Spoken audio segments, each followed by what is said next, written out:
वस्तीला गंगीपासून धोका आहे खरं आहे, कारण गंगी या जन्मात सुधारायची नाही.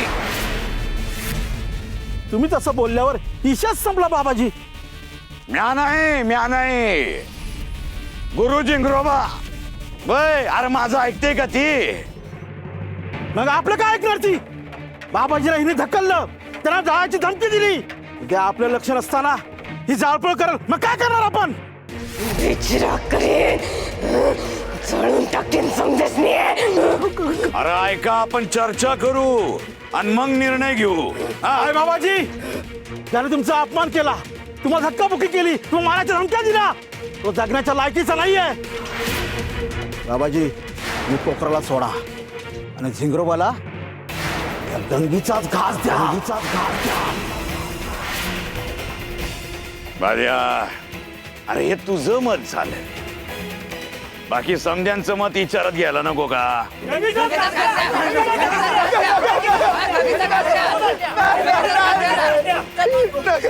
नगर बाबाजी, गंगीचा घास देऊ नका. नाही बाबाजी, मी गंगीला लय लांब घेऊन जातो, गावातली वस्ती सोडून जातो.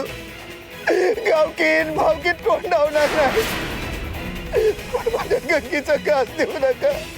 मी जातो, बाहेर पडतो, जातो. गंगीचा घास द्या. अगं चल का गागे? अरे सोडा मला, अरे सोडा. अरे इट्टला, योच का तुझा न्याय? अगं चिंदी, मला हे समज काही बघवत नाहीये. मी आज जाती.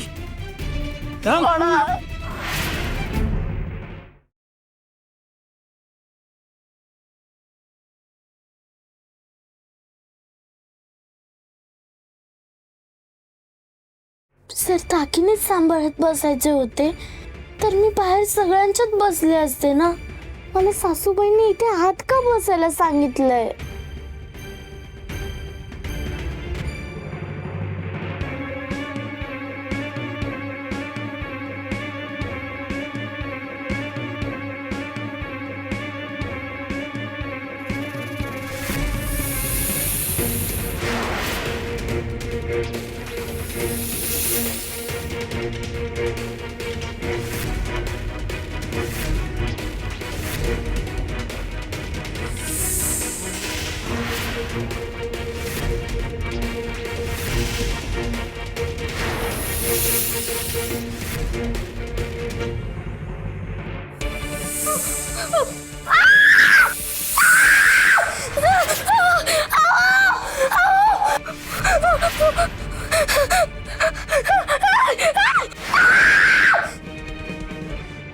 आली किंचाळी आली.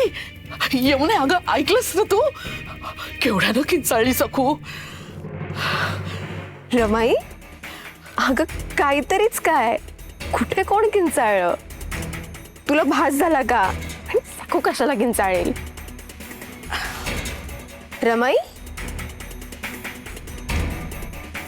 काय ग, काहीतरी लपवतेस का माझ्यापासून? नक्कीच लपवतेस. रमाई, अगं मला सांग ना स्पष्ट काय ते. अगं, सखूने जे हलव्याचे दागिने घातलेत ना, ते बाबाजीने खास करून घेतलेले आहेत.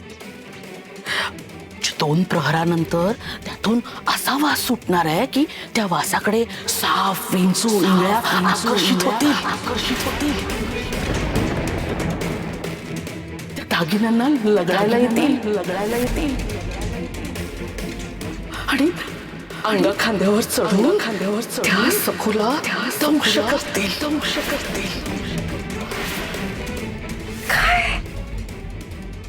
अगं म्हणूनच म्हटलं ना, तू किंचाळी ऐकलीस की नाही? चल चल बघूया काय झालंय. चल.